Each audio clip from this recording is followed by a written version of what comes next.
स्वागत है आपका सिनेस्पिक्स में और मैं हूं दिव्यांशी।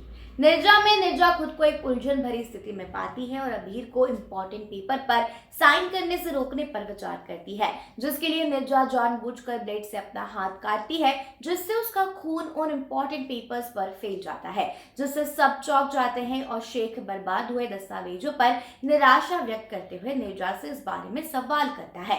इस नाटकीय घटना के बाद शेख स्थिति में हेरफेर करने के लिए निर्जा के लिए चिंता दिखाता है। अभीर दस्तावेज की एक और कॉपी पर साइन करने का सुझाव देता है। अभीर निर्जा के घाव की देखभाल करने की पहल करता है और उसकी प्रशंसा अर्जित करता है। हालांकि त्रिशा को इससे जलन होती है, जो निर्जा से पूछताछ करती है कि वह इतने इंपॉर्टेंट पेपर्स को कैसे बर्बाद कर सकती है। शेख राजनीतिक रूप से अपने पत्ते खेलते हुए अपना गुस्सा त्रिशा को दिखाता है और अभीर निर्जा का बचाव करता है।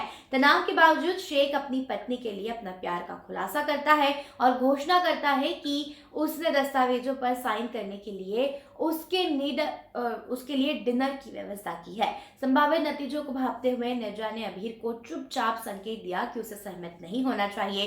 त्रिशा मौके का फायदा उठाते हुए अभीर को अपने साथ डिनर पर चलने का आग्रह करती है। इस बीच शेख अपने सहायक को संकेत देता है और निर्जा ध्यान भटकाने की कोशिश में शेख से उसकी टूटी चप्पल के बारे में झूठ बोलती है। त्रिशा अभीर को थकावट का फायदा उठाते हुए उसे बताती है कि वह थकी हुई है और उससे डिनर में शामिल होने का अनुरोध करती है। इस इंपॉर्टेंट मोमेंट में निर्जा अभीर के साथ बात करने का अवसर पाकर उसके कमरे में आती है। हालांकि उसे निराशा होती है जब अभीर उसके लगातार हस्तक्षेप पर सवाल उठाते हुए उसे डांटता है।